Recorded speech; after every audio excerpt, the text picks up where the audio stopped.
우리가 하나님의 심정이라고 이야기했을 때에 이 하나님의 심정은 분명히 우리가 많이 잘 알고 있는 대로 뜻이다 이렇게 표현합니다. 하나님의 뜻, 이 뜻이다. 그 뜻이 뭐냐? 그래서 우리가 성경을 대할 때도 하나님께서 정말 말씀하고자 하시는 그분의 뜻이 뭐냐? 이 뜻이 뭐냐 하는 이야기예요. 그 뜻이 무시되어지고 성경이 우리에게서 보면 우리 임의대로 보는 거예요. 우리 입장에서 본다 그 말이에요. 그분의 마음과는 상관없이 그냥 기록된 글로서 우리가 판단하고 우리가 해석하고 우리 마음, 우리 입장에서 봐버려요. 그러면 그분의 뜻하고는 아무 상관이 없지요. 그래서 오늘 우리가 참으로 하나님의 말씀을 대하고 또 하나님을 우리가 알고자 할 때에 어디에 우리는 최대의 관심을 둬야 되느냐 하는 것은 하나님의 뜻입니다. 그분의 뜻. 그래서 누가 그분의 뜻을 아는 자냐, 누가 그분의 마음을 아는 자냐, 누가 그의 마음을 알고자 하는 자냐라고 말씀하는 것이 오늘 본문의 말씀입니다. 그래서 사도 바울은 우리가 그리스도의 마음을 가졌다. 오늘 저와 여러분들도 우리는 하나님의 뜻을 품은 자다. 하나님의 마음을 가진 자다. 적어도 하나님의 그 비밀의 경륜을 우리는 아는 자다. 이렇게 말할 수 있는 이것이 오늘 우리에게 필요합니다. 그래서 우리가 에베소서에 보면 사도 바울은 내가 하나님의 비밀의 경륜을 아는 자다. 이렇게 해야지. 비밀의 경륜을 아는 자다. 그래서 하나님 나를 부르셔가지고 이 비밀의 경륜이 모든 이방인 가운데 풍성하게 알게 되어지도록 하나님께서 나를 일꾼으로 삼으셨다. 이렇게 표현하기도 합니다. 그래서 오늘 저와 여러분들이 이 하나님의 심정을 안다라고 했을 때는 하나님의 뜻을 안다. 그래서 누가 그랬습니다. 누가 그 마음을 아는 자냐? 누가 그 심정을 아는 자냐? 누가 그분의 뜻을 알고자 하는 자냐? 오늘 저와 여러분 모두는 그분의 마음을 가진 자가 되기 원합니다. 그분의 뜻을 가진 자, 적어도 하나님의 뜻이 이것이기 때문에 내가 오늘 이렇게 살아간다라고 말할 수 있는 그 뜻을 품은 자, 그것이 오늘 우리에게 절대적으로 필요한 사실이다라고 하는 것을 밝혀주고 있습니다. 그래서 오늘 우리는 하나님의 뜻이 뭐냐라고 하는 것을 우리말로 쉽게 표현하면 하나님의 심정이 뭐냐라는 말로 그렇게 표현을 합니다.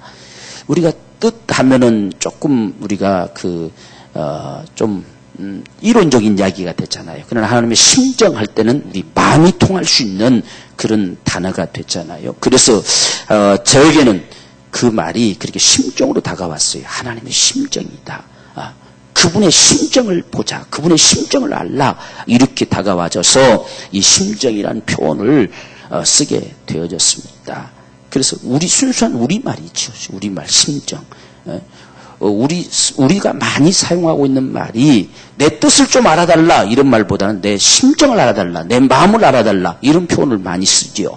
그래서 우리의 말로 우리가 표현하는 것이 하나님의 심정이기 때문에 저와 여러분들 오늘 누가 주의 마음을 아는 자냐라고 하는 것처럼 오늘 우리가 그 누가가 우리가 되기 원한단 말이에요.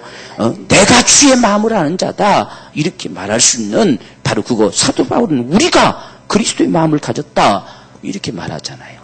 오늘 저와 여러분들도 누가 주의 마음을 아는 자냐? 우리가 아는 자다라고 말할 수 있는 이 분명한 이런 확신이 저와 여러분들에게 필요하다. 그래서 우리가 마음입니다. 하나님의 마음. 이 마음을 과연 누가 알 것이냐? 이게 오늘 저와 여러분들에게 중요한 문제.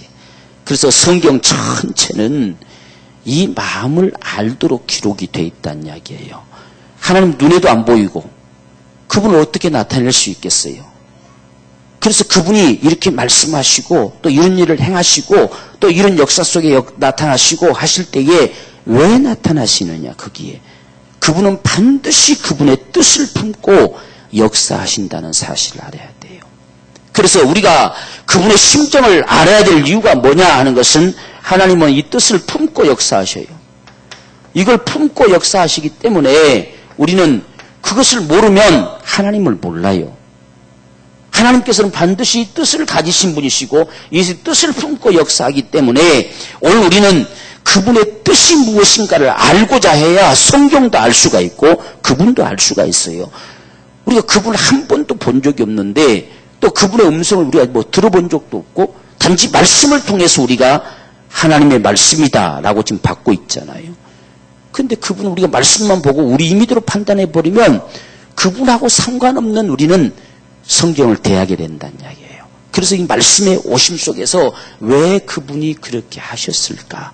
이렇게 그분의 뜻을 알고 싶고 마음을 알고 싶은 이 모습이 오늘 저와 여러분들에게 절대적으로 필요하다. 그래서 우리가 에베소서 1장 9절도 보면 하나님께서 분명히 그 마음속에 뜻을 품고 역사에 가시는 모습을 표현하고 있습니다. 우리가 9절 보면 그 뜻의 비밀을 우리에게 알리셨으니 곧 그 기쁘심을 따라 그리스도 안에서 때가 찬 경륜을 위하여 예정하신 것이다. 하나님이 가지신 뜻은 기쁘신 뜻대로 역사해요. 그분이 좋아하신 뜻. 이게 하나님의 뜻은 우리가 좋아하느냐 안 하느냐에 관심이 없어요. 그분의 기뻐하심의 뜻, 그분의 기뻐하심이 저와 여러분에게 복인 줄로 믿습니다. 그분에게 영광이 되는 게 우리에게 복이에요. 하나님은 우리가 영광을 위해 산다 하는 말 다른 말로 바꾸면 우리는 우리의 복을 위해 산다 하는 말과 같아요. 그렇기 때문에 우리가 또한 5절도 보면 그 기쁘신 뜻대로 그분이 기뻐하신 그 뜻대로 우리를 예정하셨다. 하나님의 기뻐하심의 뜻은 우리에게는 복이라는 사실을 우리에게 볼 수가 있습니다. 그래서 하나님께서 반드시 모든 역사를 하시는데 그분 속에 담겨진 뜻, 그분이 기뻐하시는 뜻, 그 기쁘신 뜻이다 이렇게 써요. 기쁘신 뜻. 그래 우리는 지금 우리 뜻에 맞추려고만 안 되고 하나님의 그분이 기뻐하시는 뜻, 거기에 맞추려고 하는 자가 그분의 마음을 알 수 있어요. 우리가 천지를 창조하시고 하나님께서 어디에 기준을 맞추셨느냐? 하나님이 보시기에 좋았다기요. 우리가 볼 때 좋냐 안 좋냐 관심 없어요. 그것은 말할 것 없이 하나님이 우리를 위해서 하셨기 때문에 당연히 좋겠지요. 근데 모든 판단의 기준점은 하나님이 보시기에 좋았다는 이야기예요. 그분이 보시기에. 그러니까 그분이 역사를 행하시는 모든 역사 속에서도 그분이 기쁘신 뜻대로 역사하시는 것이지 우리의 사정을 봐서 역사하는 게 아니다. 그래서 오늘 우리가 알고자 하는 것은 그 기쁘신 뜻, 그것이 도대체 뭐냐?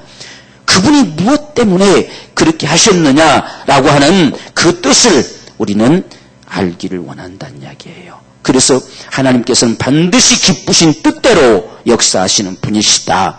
또 우리가 11절도 모든 일을 그 마음의 원대로 역사하시는 자의 뜻을 따라 우리가 예정을 입었다. 그분이 그 마음대로 하시는데 그 마음대로 하신 그 뜻 속에, 그 기뻐하신 뜻 속에 저와 여러분들을 자녀 삼고 싶으신 뜻을 가졌다는 사실이 얼마나 감사한가, 얼마나 귀한 축복인가 하는 사실을 생각해 보는 거예요. 그래서 오늘 사도 바울도 마음대로 그분 마음에 원하는 대로 역사하시는 자의 뜻을 따라 바로 우리가 예정함을 입었다. 그러니까 얼마나 귀하고 귀한 축복이냐 하는 것을 지금 고백하는 소리와 같습니다. 그래서 우리는 모든 것이 그분 기뻐하신 뜻대로 되어졌음을 믿으십시다. 그래서 그걸 알고자 하는 거예요. 그걸 만약에 우리가 말씀이 아니더라도 하나님의 우리가 기록된 지금 성경의 말씀이 아니더라도 우리 삶, 지금 저와 여러분의 삶 속에서도 마찬가지로 우연은 없다. 반드시 하나님께서 그 뜻을 품고 역사하신다. 그러니까 우리의 삶 속에서도 항상 우리는 관심이 어디냐? 누가 주의 마음을 알려고 하느냐 하는 거예요. 그러니까 우리가 어떤 상황들 속에서도 하나님이 원하신 것이 뭘까? 그분의 원하심의 뜻이 뭘까? 그분의 심정이 뭘까? 이게 우리 관심사가 돼야 된다는 이야기예요. 근데 우리는 어떤 일이 좀 잘못되면 내가 뭘 잘못해서 그럴까? 자기가 먼저 판단해요. 내가 먼저 판단해서 내가 다 판단하고 내가 다 해버려. 이런 게 우리 문제라는 이야기예요. 하나님이 문제만 있어서 문제를 나타내는 게 아니라 어떤 때론 아브라함 같은 경우도 아브라함 무슨 잘못해서 이삭 바치라 했습니까? 아니잖아요. 그분의 기뻐하심이 뭘까? 무슨 뜻을 품고 그분이 역사하실까? 우리 자세가 그렇게 되어져야 돼요. 그런데 우리는 잘되면 문제 없는 것처럼 생각하고 잘못되면 문제 있는 것처럼 생각하고 이게 오늘 우리의 그분의 마음과 상관없는 삶이란 말이에요. 우리가 잘되든 못되든 이런 상황들, 이런 형편들, 이런 모습들이 우리에게 다가왔을 때에 우리가 판단하지 말고 하나님의 심정이 뭘까? 그분의 원하심이 뭘까? 하나님 무엇 때문에 이러한 일이 때로 내게 허용되고 이러한 일이 내게 다가와지고 이런 일이 있어져야 합니까? 이렇게 묻는 것이 우리가 해야 될 자세예요. 여러분 잘 되면 문제 없습니까? 잘 돼도 문제 더 많을 수가 있어요. 예? 그러니까 잘 되고 못 되고 하는 것이 잘했냐 못했냐 기준이 아니단 말이에요. 우리는 이런 모습들을 보면서 누가 주의 마음을 아는 자냐 하는 거예요. 누가 주의 마음을 알고자 하는 자냐. 이것이 바로 가장 중요한 오늘 우리의 문제다. 그래서 하나님께서는 반드시 자기 기쁘신 뜻대로 역사하시지 우리 수준에 맞추는 게 아니에요. 그분 기뻐하심의 뜻에 바로 인생들을 향한 하늘의 신령한 복이 다 들어있어요. 그것이 우리 축복인 거지요. 그분의 기뻐하심의 뜻 속에 우리를 향한 뜻을 담고 있으니 우리는 감사한 것이고 정말 그분 앞에 찬송할 수밖에 없는, 그래서 사도 바울이 찬송하리로다 하는데 뭘 찬송하느냐? 그 기쁘신 뜻대로 역사하심 속에 우리를 찬삼고자 한 게 있다고 말이에요. 그러니 얼마나 감사합니까? 그래서 그분의 기뻐하심의 뜻은 우리에겐 축복입니다. 그분의 기뻐하심의 뜻이 절대로 우리에게 망가지는 것은 없다고 말이에요. 그래서 우리는 항상 그분의 뜻이 무엇인가 하는 사실들을 알고자 하기를 원합니다. 그래서 성경에 우리의 사실들을 봐도 마찬가지예요. 성경에 어떤 말씀을 하셔도 역시 그분이 뜻을 품고 말씀하시고, 또 어떤 사건을 기록을 해도 이 사건을 통해서 그분의 나타내고자 하는 뜻이 거기 들어있는 것이고, 또 어떤 역사적인 모습들을 드러내도 이 역사 속에서도 역시 그분이 뜻을 품은 것을 나타내려고 하는 것이고, 또 어떤 사람, 인물을 등장시켜도 이 사람의 모습 속에서 그분의 뜻을 나타내려고 하는 것이고, 우리가 다윗도 그러잖아요. 하나님께서 내가 이새의 아들 다윗을 만나니 내 마음에 합한 사람이다. 그를 통해서 내 뜻을 이루게 할 것이다. 내 뜻. 그러니까 모든 우리가 성경을 대하게 될 때에 성경 속에서 우리가 판단해서 이렇구나 저렇구나 하는 것이 아니라 하나님께서 왜 이렇게 말씀하실까? 왜 이런 사건을 통해서 무슨 말씀을 하시려고 할까? 그분이 어떤 뜻을 가지고 있는지, 어떤 마음을 가지고 있는지 그것을 알고자 할 때에 오늘 저와 여러분들은 성경을 바로 알 수 있어요. 또 하나님을 바로 알 수 있습니다. 이걸 모르면 하나님을 오해하고 성경도 오해해요. 오늘 우리가 성경을, 하나님의 뜻을 모르면 재미없어요. 하나님의 뜻을 모르면 뭐가 뭔지도 잘 몰라요. 그렇기 때문에 그분의 뜻을 알아라, 그분의 심정을 알아라 하는 거예요. 그분의 심정을 알면 아 그렇구나 라고 되는 것이죠. 그래서 우리가 하나님의 심정을 아는 부분이 얼마나 중요한가 하는 사실들을 우리가 볼 수 있어요. 그래서 분명하게 우리가 왜 알아야 되느냐 하는 것은 하나님께서 그분이 뜻을 품고 역사하기 때문이다. 그분의 뜻을 품고 말씀하시고, 뜻을 품고 인생들 가운데 개입해 오시고, 뜻을 품고 역사를 진행시켜 가시고, 뜻을 품고 인생들을 만나주시고, 그렇게 하기 때문에 우리가 하나님의 심정을 모르면 아무것도 몰라요. 우리가 에베소서 3장 9절에서도 보면 영원부터 만물을 창조하신 하나님 속에 감추었던 비밀의 경륜이 어떠한 것을 드러내게 하려 하십니다. 영원 전부터 바로 하나님 속에는, 만물을 창조하신 하나님 속에는 감추어진 비밀이 있었다고 말이에요. 그 비밀의 경륜을 드러내게 하시려고 하나님이 나를 일꾼으로 삼았다는 이야기예요. 7절 보면 내가 일꾼이 되었노라. 왜? 모든 성도 중에 지극히 작은 자보다 더 작은 나에게 이 은혜를 주신 것은 측량할 수 없는 그리스도의 풍성을 이방인에게 전하게 하시고, 영원부터 만물을 창조하신 하나님 속에 감추었던 비밀의 경륜이 어떠한 것을 드러내게 하려 하십니다. 그러니까 그분은 천지를 창조하기 전부터 그분 속에는 감추어진 게 있어요. 그 비밀이 있어요. 그 비밀의 경륜이 있어요. 그걸 품고 있었기 때문에 천지를 창조한 거죠. 만약 그것이 없었다 한다면 천지를 창조할 이유도 없는 거지요. 그게 있었기에 천지가 창조되는 거예요. 그래서 오늘 이 3장 9절에서 그걸 이야기하는 겁니다. 영원부터 만물을 창조하신 하나님 속에, 이 창조하신 하나님 속에는 영원부터 감추었던 비밀의 경륜이 있었다.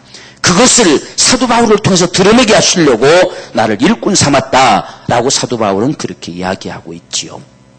그래서 오늘 저와 여러분들이 이렇게 창세전부터 가지신 그분의 심정이 뭐였느냐 하는 것이 1장에서 나타나는 거예요. 그래서 이 에베소서 1장에서 그 사실을 밝혀놓고 내가 이 사실을 깨달았다는 사실을 너희가 알 것이다. 이 3장 3절도 보십시오. 곧 계시로 내게 비밀을 알게 하신 것은 내가 이미 대강 기록함과 같으니 이것을 읽으면 그리스도의 비밀을 내가 깨달은 것을 너희가 알 수 있으리라. 이렇게 이야기했지요. 그러니까 1장에서 3절부터 6절 사이 속에 창세전에 아버지가 가지신 걸 사도 바울은 아는 거예요. 창세전에 아버지 속에 뭐가 있었다는 사실을 알아요. 지금 창세전에 가지신 아버지의 그 심정이 사도 바울을 통해서 터져 나오는 겁니다. 우리가 구약을 봐도 그런 말이 없잖아요. 그런데 태초에 한 천지를 창조하시니라 이렇게 시작됐지, 하나님 속에 이런 뜻을 품고 천지를 창조하신다 이런 말이 없어요. 그런데 사도 바울이 바로 오늘 여기서 말한 것처럼 그 비밀의 경륜을 나를 통해서 드러내게 하시려고 내게 알려주셨다 고백한 것처럼 그가 그 사실을 봤어요. 창세전에 하나님이 가지신 그 뜻을 봤단 말이에요. 그것이 뭐냐? 그 기쁘신 뜻대로 우리를 예정하셔서 예수 그리스도로 말미암아 자기의 아들들이 되게 하고자 하셨던 거, 그걸 알고 있어요.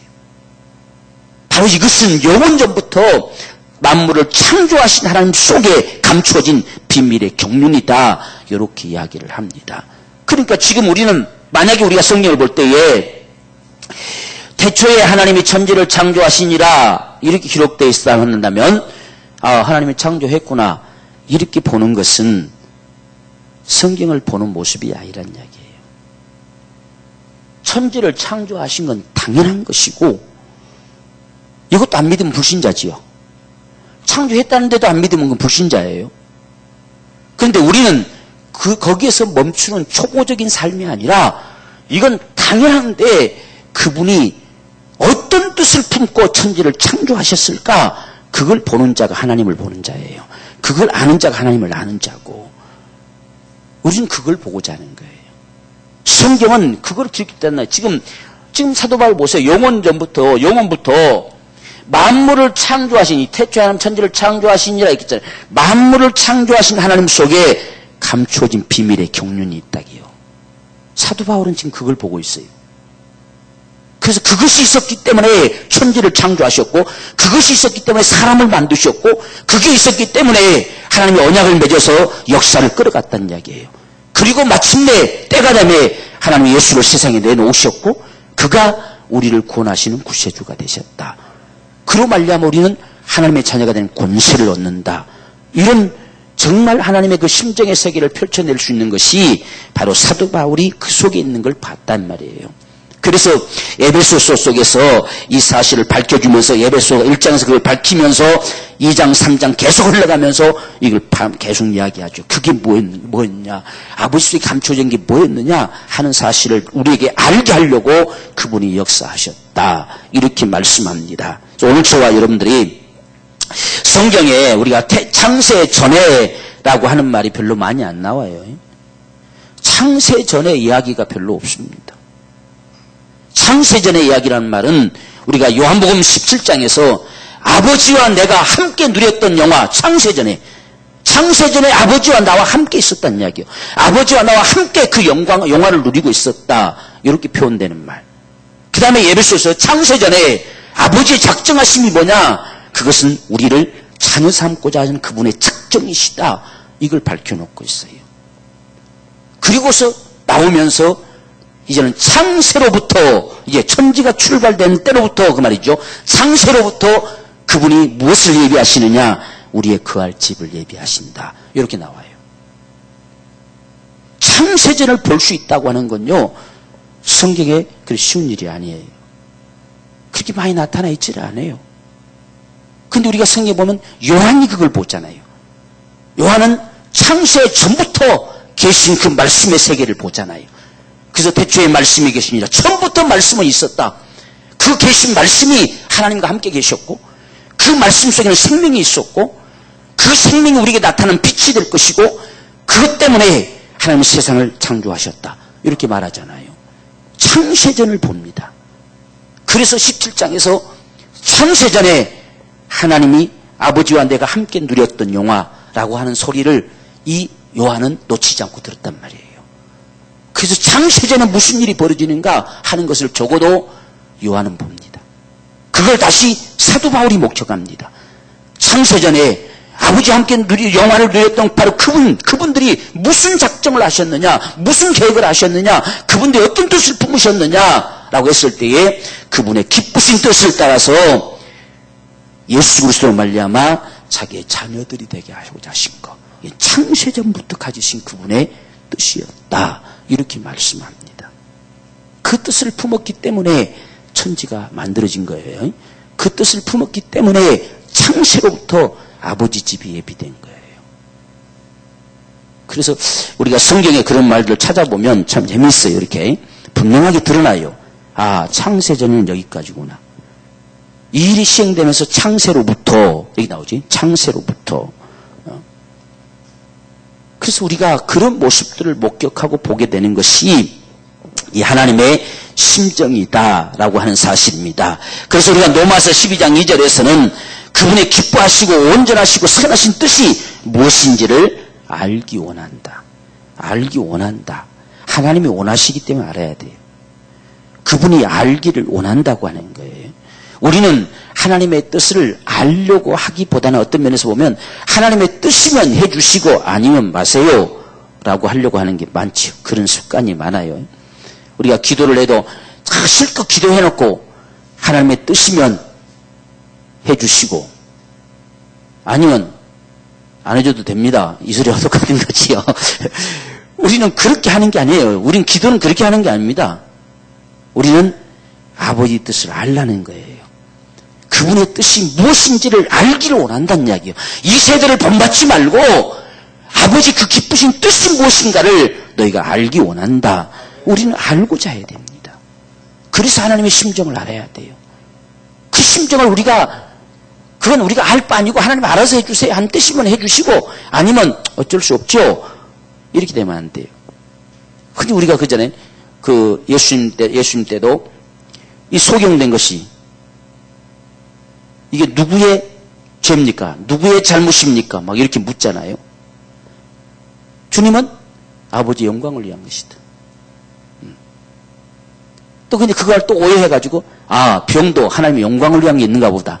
하나님의 영광이 드러나겠다. 이렇게 영광이 하나님의 뜻이니까 받아들이겠다고 하는 이런 자세. 아니요. 지금 주님이 말씀하는 건 그를 낫게 함으로 하나님 앞에 영광이 된 거예요. 그걸 드러내는 모습이죠. 우리가 참 성경을 우리 임의대로 판단하고 우리 임의대로 받아들이다 보니까 그런 오해가 많아지는 거예요. 그분의 뜻을 알고자 한다면 오해가 없을 거예요. 그래서 우리는 하나님의 뜻을 알아라. 그 예수님께서 흔히 예수님이 이제 그 기도하실 때에 내 뜻대로 마옵시고 아버지 뜻대로 하옵소서 이렇게 한 기도 때문에 이제 그런 어떤 습성들을 가지게 된 경우가 많아요. 우리도 실컷 기도해놓고 그런 내 뜻대로 마옵시고 아버지 뜻대로 하옵소서. 아버지 뜻이 무엇인지 알고 우리가 그렇게 하느냐는 이야기예요. 주님은요 아버지 뜻을 알아요. 아버지 뜻을 알기 때문에 우리가 그렇게 기도하시는 주님의 마음을 아냐는 이야기예요. 주님이 지금 무슨 기도를 하고 있는지 아냐? 그겁니다. 우리 멋대로 판단하면 안 돼요. 주님께서 정말 겸손하게 내 뜻대로 마옵시고 아버지 뜻대로 하십시오. 이렇게 기도했다고 착각하면 오해예요. 그건 성경을 오해하는 겁니다.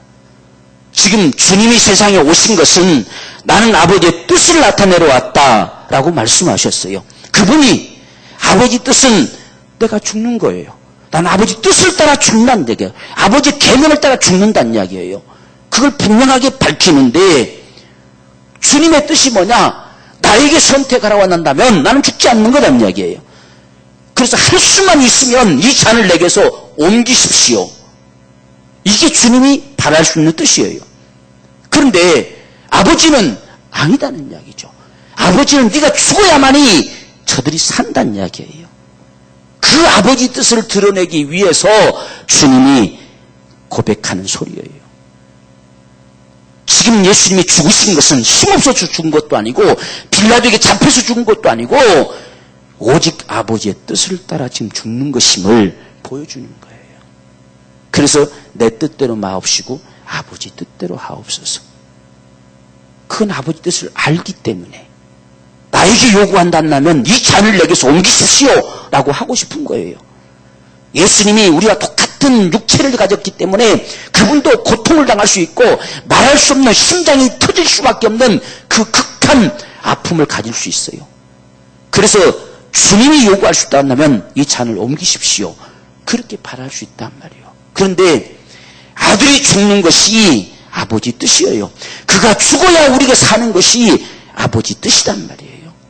그래서 그가 죽는 거예요. 그렇기 때문에 그렇게 기도하는 거죠. 오늘 우리가 하는 기도와 차원이 달라요. 그래서 오늘 우리는 그렇게 기도하지 마세요, 여러분들이. 혹시라도 그렇게 해놓은 그런 기도는 이제는 버려버리세요. 우리는 아버지 앞에 아버지 뜻을 알고 구할 권리를 가진 겁니다. 아버지 주세요! 라고 할 권리가 있어요. 실컷 다 기도해놓고 내 뜻대로 마옵시고 아버지 뜻대로 하옵소서. 그럼 안 되잖아요. 그렇죠? 거기에 오해하지 말라는 얘기죠. 그래서 우리는 정말 아버지의 뜻을 알라 해요. 기뻐하시고 온전하신 뜻이 무엇인가를 알아라. 그래야 이 세대를 본받지 않는다. 그것을 알아야 아버지 뜻을 향해서 우리가 움직일 수 있다. 그래서 우리가 이 마태복음 12장에서는 아버지 뜻대로 행하는 자라야 주님의 가족이다. 내 형제여 자매여 모친이다. 아버지 뜻대로 하는 자. 또 아버지 뜻대로 하는 자라야 7장에서는 천국에 들어갈 수 있다. 아버지 뜻이 저와 여러분들을 천국 오게 하는 거예요. 아버지 뜻이 저와 여러분들이 영원한 천국에 거하고자 하는 것이 아버지 뜻이에요. 그러니까 그 뜻을 안다면, 그 뜻을 따라간다면 반드시 천국 간다는 이야기예요. 그래서 아버지 뜻을 알아라. 이렇게 성경은 분명하게 이야기합니다. 그래서 우리가 하나님의 심정을 알아야 된다라고 하는 사실이지요. 만약 하나님의 심정을 모르면 어떻게 할까요? 하나님의 심정을 모르면 우리는 성경도 하나님도 오해합니다. 오해. 성경이 그렇게 나오지요. 너희가 성경도 하나님의 능력도 모르기 때문에, 알지 못하기 때문에 오해하는도다. 그걸 모르기 때문에 오해한다는 이야기예요. 자, 지금 우리가 이 마태복음에 보면, 마태복음 22장에 보면요, 이 말씀을 우리에게 주님께서 하고 있는 것을 봅니다. 마태복음 22장의 29절. 예수께서 대답하여 가라사대 너희가 성경도 하나님의 능력도 알지 못하는 거로 오해하였도다. 근데 이들은 성경을 잘하는 것처럼 하고 있어요. 우리가 앞에 내용이 뭐냐면 사두개인들은 부활이 없다고 하는 자들입니다. 그래서 자기들이 똑똑한 체 하면서 성경에 이 큰아이가 모세율법 속에 큰아이가 자식이 없어 죽으면 동생에게 가서 동생에서 자식을 낳고 동생도 죽으면 셋째에 가서 낳고 셋째도 죽어버리면 넷째도 만약 그렇게 해서 7째까지 했다고 합시다. 그러면 마지막 날 부활할 때에 그 아내가 누구의 아내로 태어나야 됩니까? 누구의 아내가 됩니까? 라고 자기들이 성경 잘하는 것처럼 물었어요. 주님은 그들을 향해서 너희가 성경도 하나님 능력도 알지 못하기 때문에 오해하는도다 그랬어요. 바로 이것이 오늘 기록된 말씀이에요. 왜? 부활 때는 장가도 아니가고 시집도 아니가고 하늘에 있는 천사들과 같으니라. 이들은 몰랐어요. 그래서 그 오해한 겁니다. 오늘날 하나님의 심정을 모르기 때문에 오해하는 거예요. 하나님의 심정을 모르기 때문에 자기 임의대로 말하는 거예요. 임의대로 해석하는 거예요.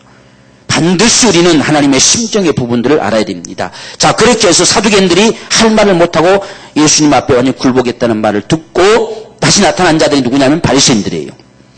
이제 바리새인들은 나타나서 이들은 율법을 또 잘 지킨다고 스스로 장담하고 율법을 잘 안다고 하는 사람들이지요. 그래서 예수님께 와가지고 율법 중에 어느 계명이 크니까? 라고 또 묻습니다.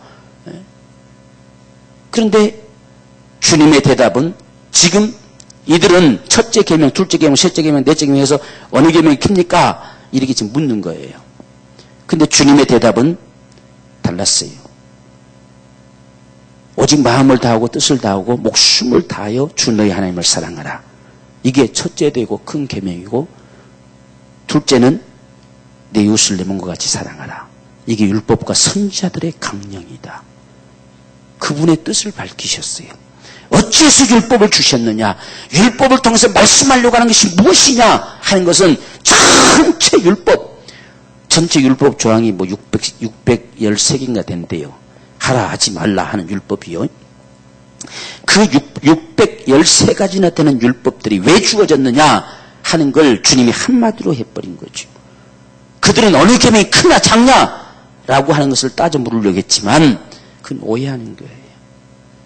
율법은 작은 것 한 가지 어겨도 율법은 하나라고 그랬어요. 한 가지 어겨도 죄예요. 그런데 진정 율법을 통해서 하나님이 요구하신 게 뭐냐 하는 건 마음을 다하고 목숨을 다하고 뜻을 다해 주 너희 하나님 사랑해라. 그것만 되면 율법은 완성되는 거예요. 그것만 될 수 있으면 율법은 온전히 지켜지는 거예요. 그것이 아버지가 하시는 말씀이에요. 그리고 내 이웃을 내 몸과 같이 사랑하라. 이게 율법과 선자들의 강령이었다는 이야기예요. 그들이 하나 하고자 했던 이야기는 이야기다 그 말이죠. 그런데 이 사실을 그들이 역시 몰랐다는 사실이죠. 성경을 모르면, 하나님 심정을 모르면 성경도 하나님도 다 오해한다는 이야기예요. 바로 이 모습을 우리가 봐야 돼요. 그러니까 자기 하나님 믿는 거지요. 이스라엘 백성들이 애굽에서 나와서 금송아지 만들어 놓고 우리를 애굽에서 인도해낸 하나님이라고 했어요. 금송아지 보고. 그들은 하나님의 심정을 모르니까 하나님을 오해하는 거지요. 금송아지 만들어서 하나님 부르면 하나님인 줄 알았어요. 그래서 오해한다는 이야기예요. 오늘 우리가 하나님의 심정을 알지 못하기 때문에 이단들이 성경 가지고 내세우면서 옳다고 여기잖아요. 진짜 성경이 그 말이냐 하는 이야기죠. 하나님이 정말 그것 때문에 말씀하신 거냐 하는 데는 관심이 없어요. 하나님의 심정을 알지 못하기 때문에 성경을 오해하는 겁니다. 그걸 모르기 때문에 성경도 모르고 하나님도 몰라요. 그래서 하나님의 심정을 아는 것이 오늘 저와 여러분들에게 절실하게 필요하다 하는 사실을 볼 수 있습니다. 또 우리가 요한복음 5장에서도 보면 이 모든 성경은 나에 대해서 기록되어 있는데 너희가 영생을 얻는 줄 생각하고 성경을 상고한다라고 얘기했어요. 그런데 성경을 진정 상고하는 자들이 예수께로는 오지 않습니다. 이들은 성경을 모른다는 이야기죠. 성경을 주신 하나님의 심정을 모르고 있어요. 모세를 통해서 말씀하신 것이 뭔지를 모르고 있어요. 그러니까 예수께로 안 옵니다. 지금 성경에서 영생을 얻는 줄 생각하고 성경을 상고합니다. 우리가 39절을 보십시오. 너희가 성경에서 영생을 얻는 줄 생각하고 성경을 상고하거니와 이 성경이 곧 내게 대하여 증거하는 것이로다. 그러나 너희가 영생을 얻기 위하여 내게 오기를 원하지 아니하는도다. 왜 안 올까요? 하는 것은 지금 우리가 46절 보면 모세를 믿었다면 또 나를 믿었으리라. 이는 그가 내게 대하여 기록하였습니다. 그러나 그의 글도 믿지 아니하거든 어찌 내 말을 믿겠느냐. 몰라요. 그들이 무엇을 말하는지, 모세가 뭘 말했는지 몰라요. 지금 우리가 성경을 보면, 구약을 보면 예수란 말이 한마디도 없잖아요. 한마디도 없어요. 그런데 주님은 모든 성경은 나에 대한 이야기다. 그렇다면 우리가 물어야 되잖아요. 그것이 주님과 무슨 관계가 있는지. 그래서 그분의 심정을 알고자 해야 되잖아요. 그걸 모르니까 영생을 얻고 싶어서 성경은 상고하는데 예수께로 안 가요. 그러면 성경 모른다는 소리잖아요. 성경 몰라요. 모르기 때문에 예수께로 안 가요.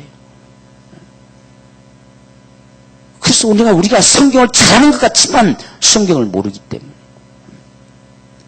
우리가 흔히 그렇잖아요. 옛날 여호와 증인들이 한참 성경 잘한다고 했죠. 우리가 성경 잘하래요. 거꾸로 막 뒤집어 놓고 찾아요. 막 뒤집어 놓고 찾는다. 근데 실제 그들이 연습을 한대요. 그들이 이게 모이면 성경을 옳게 가지고 연습하는 게 아니라 뒤집어 놓고 보여주기 위해서 이렇게 찾는 연습을 합니다. 그러니까 성경을 뒤집어 놓고 잘 찾습니다.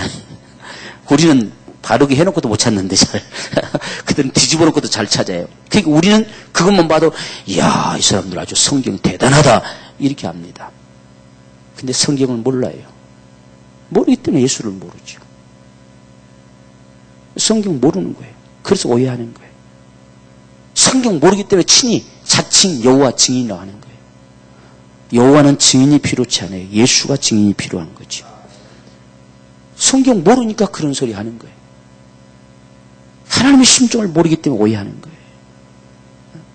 전부 이단들이 그렇죠. 그래서 우리는 이 성경을 통해서 하나님의 심정을 알고자 하자. 또 우리가 호세아서도 보세요. 호세아서도 보면은 우리가 하나님의 심정을 모르면 하나님도 잘 모릅니다. 우리가 호세아 6장에 보면 6장에서는 힘써 여호와를 알라라고 3절에서 이야기합니다. 그러므로 우리가 여호와를 알자, 힘써 여호와를 알자. 그의 나오심은 새벽빛같이 일정하니 비와 같이 땅의 적시는 늦은 비와 같이 우리에게 임하시리라. 자, 그랬는데 6절 보십시오. 나는 인애를 원하고 제사를 원치 아니하며 번제보다 하나님을 아는 것을 원하노라. 이렇게 말했습니다. 이게 또 좀 무슨 말일까 하는 이야기죠. 이것을 우리가 마태복음의 12장에서는 이 말을 똑같이 또 인용하면서 그 말을 너희가 알기를 원한다라고 하는 말씀이 또 기록이 되어집니다. 우리가 마태복음 12장에 보면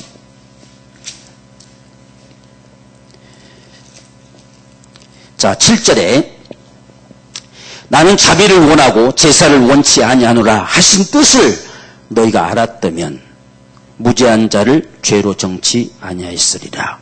자 보십시오. 호세아서에는 나는 인애를 원하고 제사를 원치 아니하며 번제보다 하나님 아는 것을 원한다 이렇게만 이야기했잖아요. 그런데 지금 여기서 주님이 말씀하는 건 그 뜻이 무엇인지 알았다고 한다면 너희가 나를 오해하지 않았을 것이다 하는 이야기죠. 그 뜻을 몰랐다는 이야기. 하나님의 심정에 관심 없다는 이야기예요. 말만 가지고 장난치고 있다는 이야기죠. 그래서 그 뜻이 무엇인지를 알았다고 한다면 무죄한 자를 죄로 정치 아니하였으리라 하는 이야기죠. 그래서 이렇게 우리는 성경이 왜 그렇게 말씀하실까라고 하는 그 심정을 알아야 돼요. 그래야 오해하지 않습니다. 이 심정을 모르기 때문에 성경을 오해하고 아무데나 갖다 붙이면 되는 줄로 착각해요. 그래서 우리가 이야기했잖아요. 흔히 이제 이렇게 말하는 것 중에서 우리가 오늘날 이제 예수만 믿으면 되냐? 예수 믿어 천국 못 간다, 지옥 간다.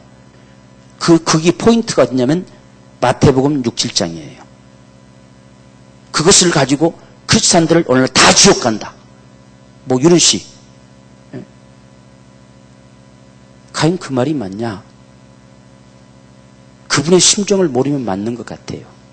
그냥 심정을 알면 허무맹랑한 소리예요. 그렇게 차이가 나요. 그 사람은 그건 내밀어가지고 기성교회들, 예수만 믿으면 구원받는다는 교회들, 목사님들 다 거짓말장이고 속이는 사람들이다. 이렇게 이야기해요. 그래가지고 자기 교회로 끌어가요. 그 요즘 이단 시비 붙고 있지만 그건 이단 짓이에요. 그게 구원의 기준이 아닙니다, 여러분들. 마태복음 6, 7장은 구원의 기준이 아니에요. 그런 인생들이기 때문에 주님이 오신 거예요. 그런 인생들이기 때문에 예수께로 가라는 거예요. 그렇지 않으면 한 사람도 멸망치 않을 자가 없다는 이야기예요. 우리가 6, 7장 가만히 보세요. 다 멸망할 것밖에 없잖아요. 그런데 그것을 가지고 구원의 기준으로 삼아가지고 때리는 자들은 성경도 예수도 모르는 자들이에요.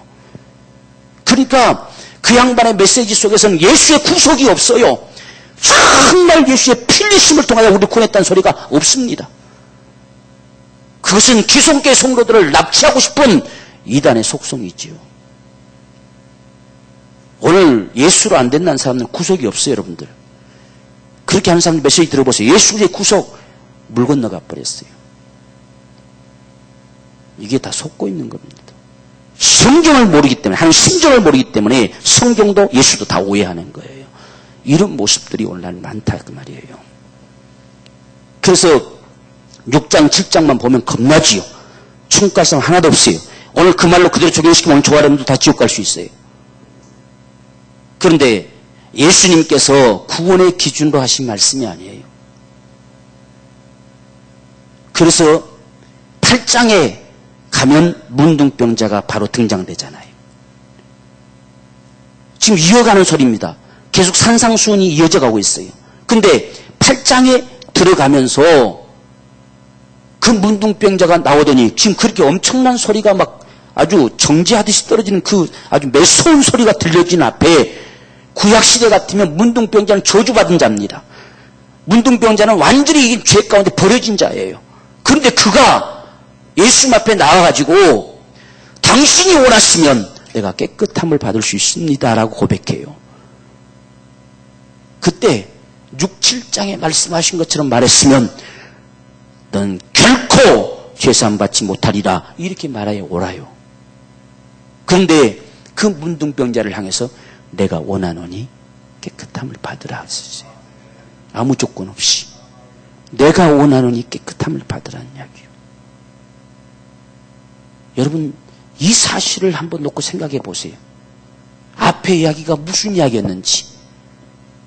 이건 100% 지옥 갈 문둥병자가 나와서 주님이 원하시면 내가 깨끗함을 받을 수 있습니다 라고 말했을 때 주님이 내가 원한다. 깨끗함 받아라. 즉시로 깨끗해졌어요. 그리고 9장에 가면서 그분이 중풍병자를 놓고 증거하잖아요. 인자가 세상에서 죄사하는 권세가 있는 걸 너희로 알게 할 것이다. 이게 포인트예요.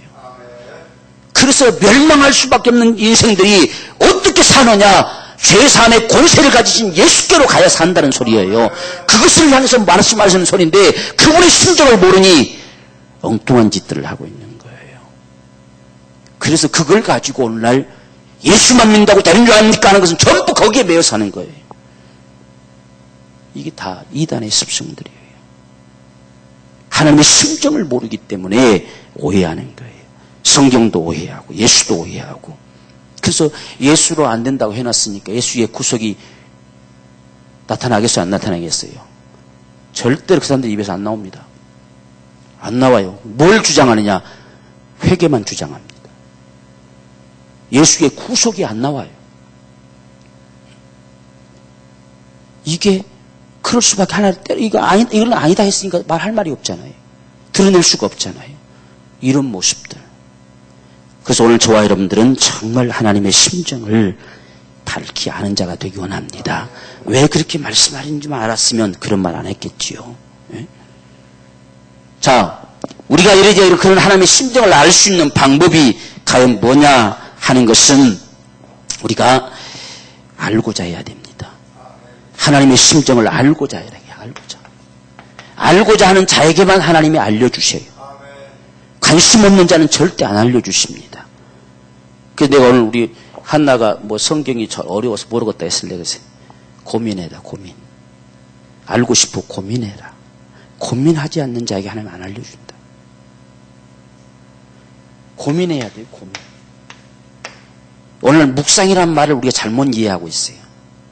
묵상은요 골똘하게 고민한다는 이야기예요. 도대체 왜 말씀 그렇게 하셨을까?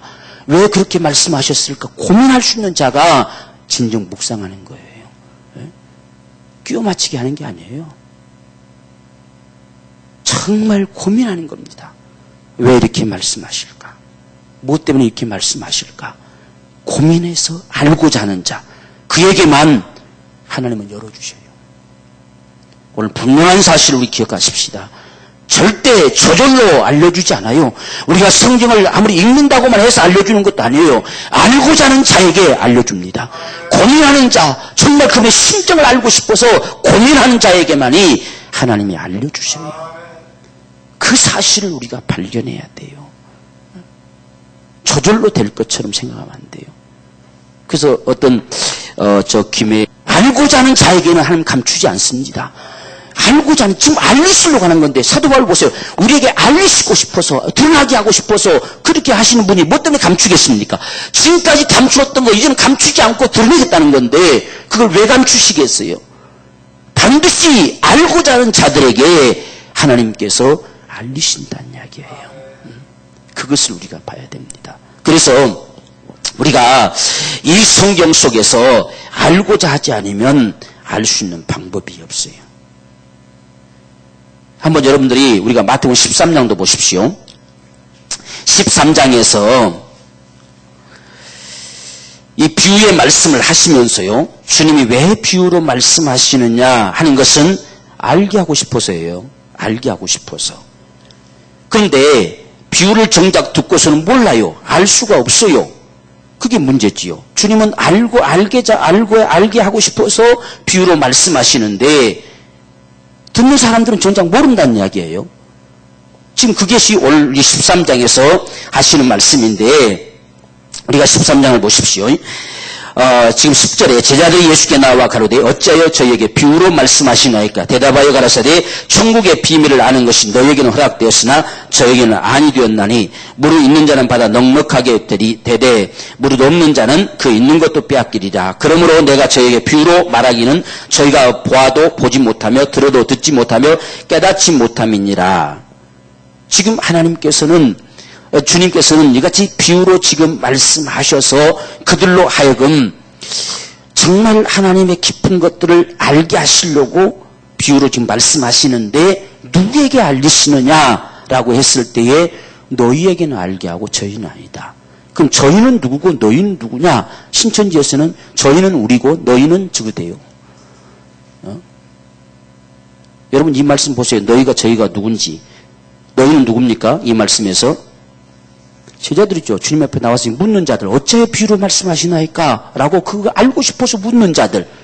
너희에게는 허락됐지만 저희는 누굽니까? 듣고 모르겠다 가버린 사람들. 그들은 저희예요.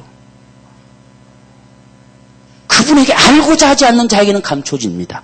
알고자 하는 자에게는 열려주고, 알고자 하는 데 관심 없으면 감춰져 버린다는 이야기예요. 그래서 이 같은 사실들을 우리가 드러내기 위해서 비유로 말씀하신다라고 그렇게 말씀하지요. 그래서 하나님께서 이렇게 하시기 때문에 아무리 그들이 스스로 혼자서 고민하고 알고자 한다고 해서 알아지는 것이 아니고, 정말 하나님 앞에 알고자 할 때에 그분이 알려주는 거예요. 그걸 우리가 봐야 됩니다. 그래서 여러분들이 성경을 대할 때에 하나님 앞에 묻는 자가 되십시오. 원래 이렇게 이제 묻다가 우리가 구하다라고 이렇게 이야기하잖아요. 이 구한다라고 하는 이야기가 이 원어에 보면 질문하다라고 되어 있어요. 두 가지 다가 되어 있습니다. 요구한다로 되어 있고 또 질문한다, 묻는다로 되어 있습니다. 근데 그것을 요한복음 우리가 16장에서는 너희가 내게 아무것도 묻지 아니할 것이다 했다가 뒤에서는 내게 내 이름으로 구하라 이렇게 되어 있습니다. 그럼 우리가 주님이 이제 가실 것이니까 주님 앞에 직접 물을 방법이 없어요. 그럼 어떻게 해야 될 것이냐? 이제는 주의 이름으로 해야 돼요. 주의 이름으로 우리가 묻는 거죠. 주의 이름으로 기도하는 거죠. 그래서 내 이름으로 무엇을 구하든지 응답될 것이다. 이렇게 말씀하는 거죠. 그러니까 오늘 우리가 지금 앞에서 주님이 묻는다라는 표현을 썼어요. 내게 묻는다. 이제는 내게 묻지 아니할 것이다. 왜? 나는 없으니까. 나는 갈 거니까. 주님 성령이 오실 거니까. 성령이 오시면 묻는 방법이 뭐냐? 그러니까 내 이름으로. 내 이름으로 그 다음에는 구하는 자라고 표현되어 있어요. 똑같은 단어입니다. 똑같은 단어인데 앞에서는 묻는다로 표현했고 뒤에서는 구한다라고 표현했어요. 그러니까 오늘 저와 여러분의 기도는 묻는 것과 동일해요. 하나님 이건 어떨까요? 저럴까요? 라고 묻는 기도. 이런 기도가 우리에게 필요합니다. 근데 우리는 묻기보다는 일방적인 기도만 많죠. 그냥 하나님 이렇게 해주세요. 아멘. 하고 가는 거죠. 그러니까 물으면 응답이 오는지 안 오는지를 알 수 있겠잖아요. 그죠? 물으면. 근데 내가 일방적으로 기도하면 응답이 오는지 안 오는지를 아직 몰라요. 나중에 그게 돼봐야 아 됐구나 안 됐구나 말하지 아직 모릅니다. 똑같은 단어인데 앞에서는 내게 묻지 아니하리라 이렇게 했고 뒤에서는 내게 구하지 아니하라 내 이름으로 구하라 이렇게 돼 있다 그 말이죠. 그러니까 오늘 저와 여러분들이 성령이 오시면 그가 알리실 것이다. 그가 나에 대해서 알리실 것이다. 내가 한 말도 생각나게 해줄 것이다. 그가 오시면 그가 진리 가운데로 이끄실 것이다. 이렇게 말씀하심 속에 우리가 물어야 돼요. 묻지 아니하면 알고자 하지 아니하면 감춰지고 만다. 그래서 너희는 묻는 자고 저희는 묻지 않는 자고 그걸 우리가 봐야 돼요.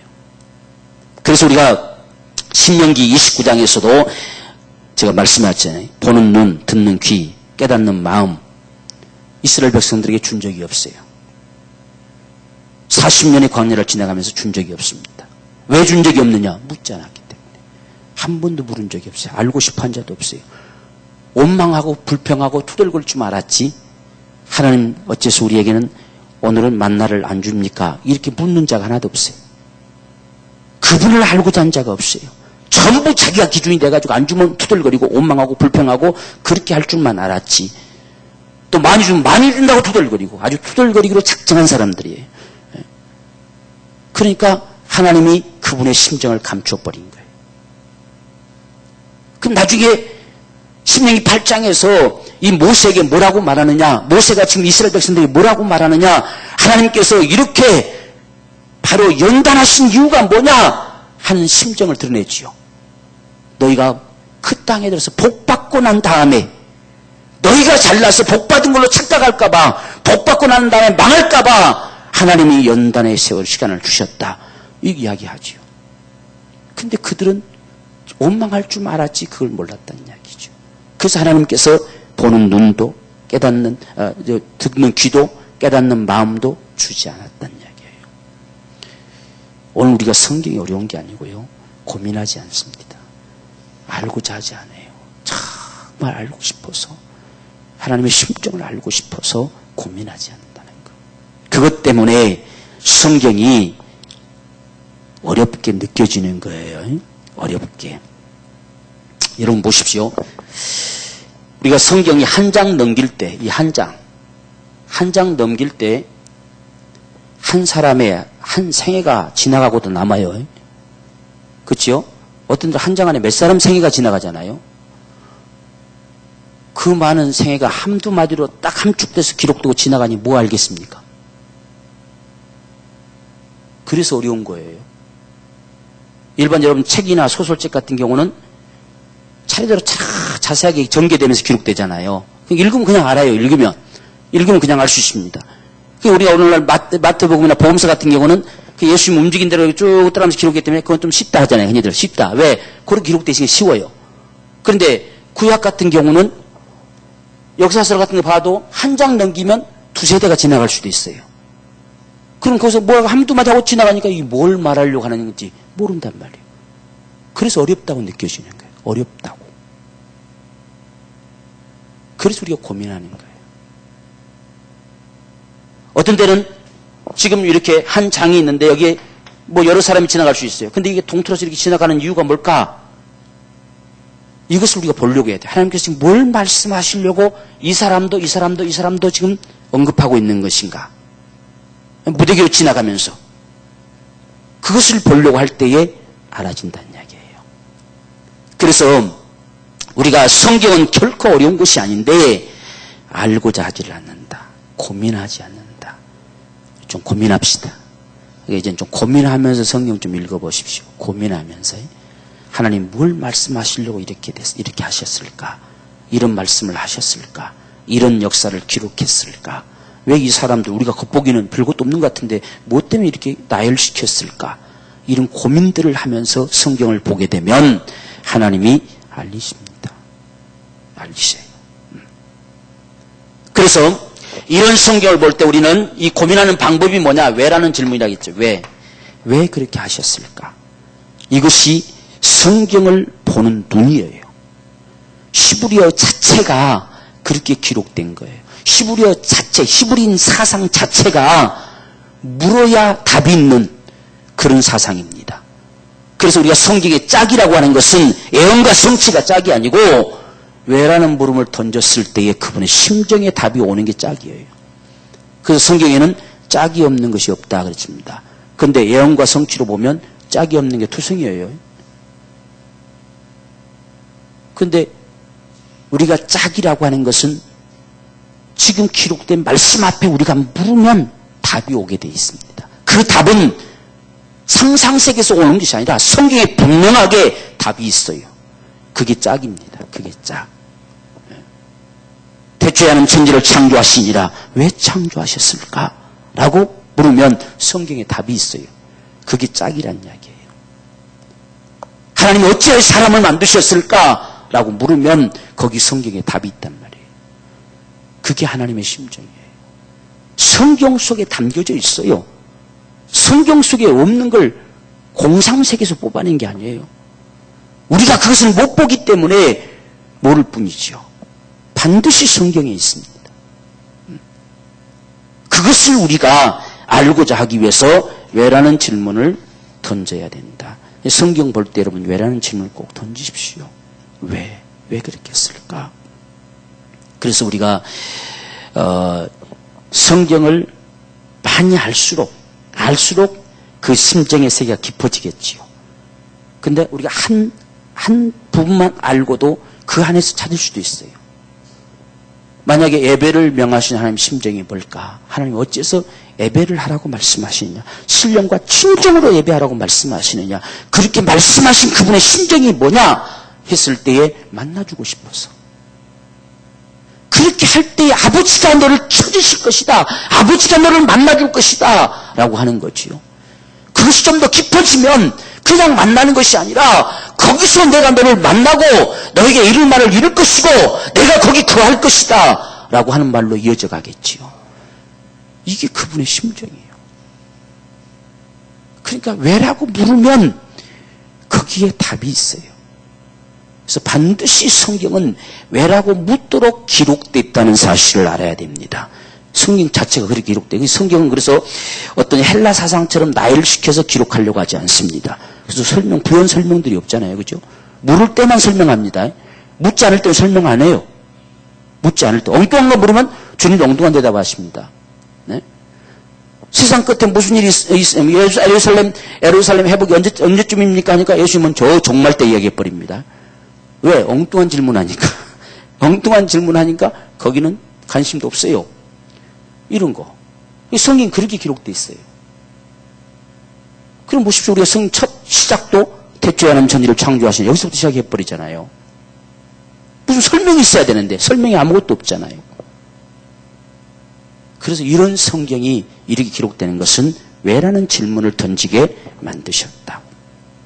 그렇게 해가면 오늘 말씀처럼 성령께서 우리에게 알리실 겁니다.